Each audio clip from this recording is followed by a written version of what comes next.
مسؤولkan ka tirsan xisbiga mucaaradka ee wadani shirkiisan jiraayada oo ku qabtay magaalada Hargeysa ayaa waxa uu si rasmi ah ugu shaaciyay in uu iska casilay xilkii iyo xubnimadii uu ka hayay xisbiga mucaaradka wadani anigoo ah Nuux aw Cismaan Bokor oo kamid ahaa golaha dhexe wadani oo ahaa qoladii isbahaysiga ee markii hore kulmiye ka timi markii dambena ku biirtay wadani muddana la joogay wadani waxaan maanta go'aansaday oo ay taariikhdu tahay 14 bisha 8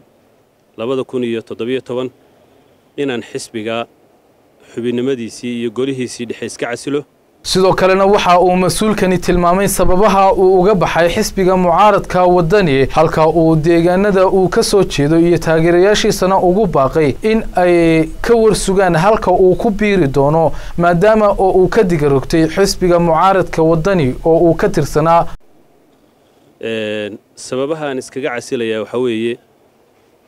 runtii xagga hogaaminta xisbiga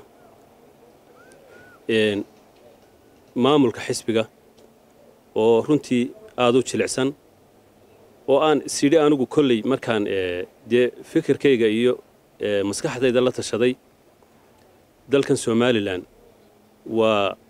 waxa loo tartamaya waa kursiga madaxweynenimada ee dalkan Somalilandna waxay ku taallaa mandiqad xasaasiya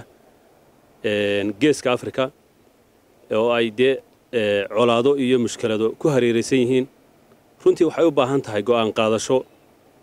lagu haleyn karo ummadda dhan iyo dalka dhan markaan sidii musharaxa wadani go'aan qaadashada iyo xaaladaha adag kama saari karo ayaan go'aansaday inaan xisbiga iska casilo xubintiisii iyo golihiisii dhexaba